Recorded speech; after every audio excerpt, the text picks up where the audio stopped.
Regardez-nous.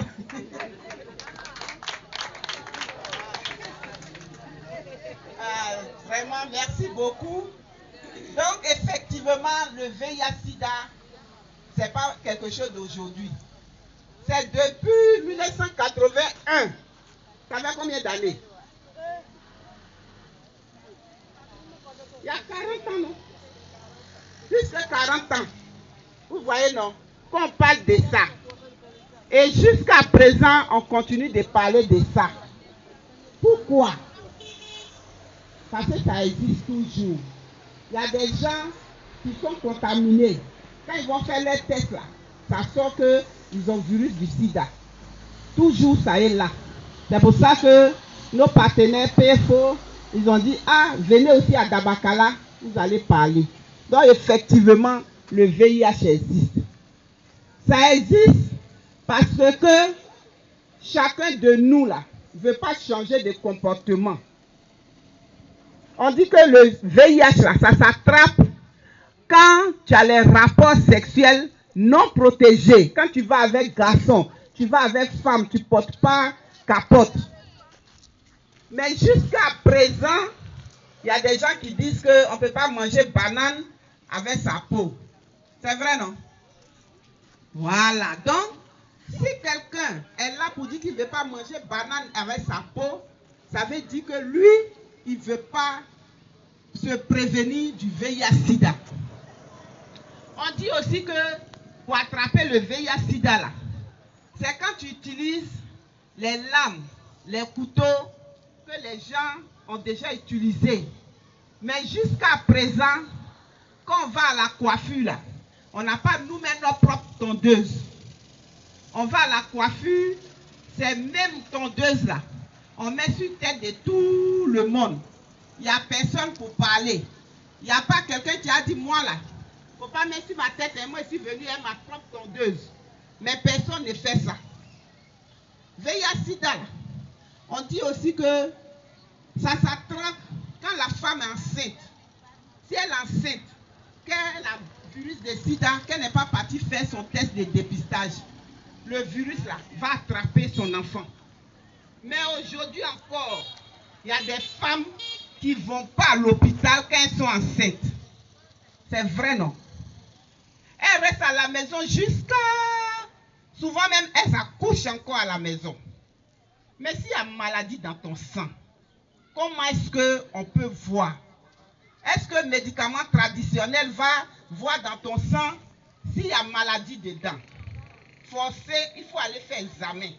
C'est l'examen qui va contaminer leur enfant. Les enfants qui n'ont rien fait, ils ont sida parce que la maman a refusé de partir à l'hôpital quand elle était enceinte pour prendre son sang et puis on va regarder dedans. Donc voilà les comportements que nous faisons. On dit d'avoir un seul partenaire. Si tu as beaucoup de femmes ou bien beaucoup de maris, tu vas avoir le VIH. Mais tout ça là, on s'en fout. On s'en fout de ça. On a 2 femmes, on a 3 copines, on a 3 gars. On dit il y a un qui paye CIE, un paye SODECI, un paye viande pour me donner. Mais ce genre de comportement là, ça ne peut pas faire finir sida. Il y a d'autres aussi qui disent que moi là je m'en fous. Moi je vais avoir téléphone. Il y a téléphone qui est sorti là. C'est dernier cri. Donc moi là, j'ai besoin de téléphone. J'ai sorti avec lui là, j'ai sorti avec lui là, j'ai sorti avec lui là, et puis j'envoie téléphone. Vous voyez. Et il y a des mamans qui vont dire à leur enfant qui va à l'école, faites arriver, il faut me donner pagne. Je pense que ça n'existe pas ici. Hein. N'est-ce pas? Vous ne faites pas ça. Hein? Ça, moi, je suis sûr que vous ne faites pas ça ici. Tu as dit à ton enfant qui est en 5e, en 3e, tu as lui dit, aïe, faites est fini, tu ne m'as même pas envoyé pagne. Mais elle va enlever l'argent des pagnes là où pour t'envoyer. Ou bien tu as grandi, il faut te débrouiller. Tu ne veux même plus lui donner 5 francs pour qu'elle paye une robe au marché. Ah, toi tu es grande comme ça, moi je vais te donner l'argent encore. Mais où elle va trouver l'argent? Si ce n'est pas pour aller de garçon en garçon. Et garçon aussi, lui aussi, il va dire, bon, quand tu es venu vers moi, tu as besoin d'argent là. Moi là, c'est 100 capotes.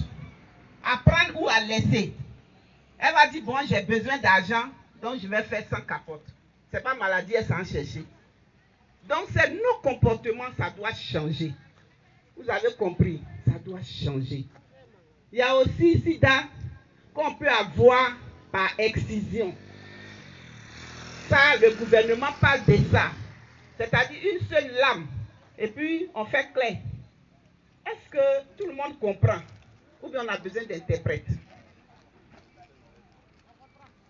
Tout le monde comprend. Voilà. Donc, excision aussi, là, ça peut envoyer. Parce que c'est un seul couteau pour plusieurs personnes. Vous voyez. Donc, voilà un peu les comportements qui envoient le VIH-Sida. Les comportements, là, c'est vouloir avoir beaucoup de femmes ou bien beaucoup de copines. Ou bien, tu veux avoir téléphone. Si tu es une jeune fille, tu veux avoir téléphone. Donc, pour ça, tu as sorti plusieurs garçons. Quand leur agent va mettre ensemble, ça te donne téléphone. Tout ça, ce sont des comportements, c'est ce qu'on appelle à risque. Ça peut te donner le VIH-Sida. Donc, ce matin, nous, on est venus pour échanger avec vous. Si quelqu'un a un comportement, il va avec femme là, il ne la connaît pas, et puis il ne prend pas capote, il n'a qu'à arrêter. Il y a d'autres qui vont aller au marché, ils vont rencontrer une femme. En même temps là, ils veulent faire rapport. Tu la connais où? Ou bien tu le connais où? Donc voilà les comportements qu'on doit éviter. En tant que maman, vous aussi, vous devez causer avec vos enfants. C'est quelle maman qui cause avec son enfant ici si elle a fait des VIH-Sida? Racontez un peu ce qu'elle dit. Voilà. Faut voir le chauffeur. Mon appareil, gros appareil, dans le sac rouge. Bon, merci beaucoup. Bon, je n'ai pas de filles, mais j'ai deux protégés à la maison qui vont à l'école. Donc, je leur dis toujours de faire attention aux hommes, aux élèves, aux professeurs, parce qu'on ne sait jamais. Donc, si un homme vous aborde, s'il parle de sexualité, n'acceptez pas. Essayez de vous abstenir. Dans le cas contraire, utilisez les préservatifs parce que c'est des filles de 18 ans. Donc, je ne peux pas les surveiller en tant que telles. Donc, je leur donne souvent des conseils. Voilà. Merci, on applaudit. Voilà. Donc, c'est ce que chaque maman, chaque papa doit faire. Voilà. Chacun doit donner conseil à son enfant. On ne doit pas attendre que ce soit quelqu'un d'autre. Les papas, donnez conseil. Votre conseil, là, les enfants aiment ça. Quand un enfant est assis avec son papa et puis il est en train de lui donner conseil sur la vie, là, les enfants sont contents. Donc, faites aussi ça. Est-ce qu'il y a un papa qui fait déjà ça ici, qui peut nous dire? Il y a un papa qui parle avec ses enfants? D'accord, venez papa.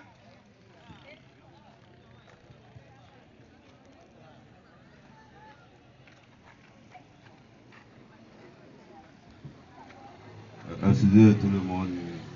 Nous, on a des filles aussi, souvent on parle et si vous allez faire sortir, il ne faut pas accepter tous n'importe qui pour faire rapport avec lui.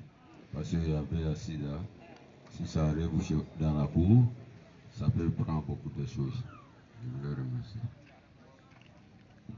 Merci beaucoup papa. Maintenant, pour savoir que on a le VIH ou qu'on n'a pas le VIH, qu'est-ce qu'il faut faire? Il faut faire le test de dépistage. Seul le test de dépistage là, nous montre si on a le virus ou on n'en a pas. On ne regarde pas l'homme dans les yeux comme ça et puis on dit, de toute façon elle a maigri là. Non, moi je sais que c'est sida. Non, on ne fait pas ça. Ou bien façon que elle est devenue façon là. Ou bien elle est devenue comme ça là, c'est sida. Non. Pour voir que quelqu'un a le VIH là, c'est à l'hôpital. Tu t'en vas, tu prends ton sang et puis on regarde dedans. Si on a vu microbe, on te donne les médicaments. Vous avez entendu parler des ARV. on donne les médicaments ARV. Donc ces médicaments-là, tu les bois normalement et tu es en bonne santé. Si tu es négatif aussi, c'est-à-dire que tu n'as pas le virus, on va te donner des conseils pour dire, bon, tu n'as pas le virus, mais il faut bien te comporter. Il y a des gens, ils sont partis faire les tests, ils n'avaient pas le virus. On a donné rendez-vous dans 3 mois, ils reviennent encore, ils ont le virus. Vous voyez? Donc souvent là, les comportements font que on a le VIH. Donc ce matin, voilà ce que nous voulons vous dire. On va s'arrêter là. S'il y a des questions, on pourra répondre à des différentes questions. La question? Tu amènes l'autre sac là, pardon. Quel autre sac? Est-ce qu'il y a des questions? Maintenant, ceux aussi qui vivent déjà avec la maladie, c'est-à-dire ils ont le virus du sida, n'ayez pas honte, n'ayez pas peur de prendre vos médicaments. Les médicaments, ça soigne. N'ayez pas peur. Parce que quand tu prends bien ton traitement, là, le nombre de virus dans ton sang, là, ça diminue et puis tu te portes très bien. Donc, respectez les rendez-vous que le docteur donne. C'est important. Le docteur dit, bon, il faut venir tel jour, je vais te regarder, il faut venir, il ne faut pas avoir peur. Ce qu'on remarque là, c'est qu'il y a beaucoup qui se font dépister. Quand on voit qu'ils ont le virus, ils fuient, on ne les voit plus. C'est pas bon. Donc celui qui s'est fait dépister, et puis il a vu qu'il y a le virus dans son sang, il ne faut pas avoir peur, il y a les traitements. On soigne ça. Tu te portes très bien même. Très bien. Voilà. Est-ce qu'il y a des questions?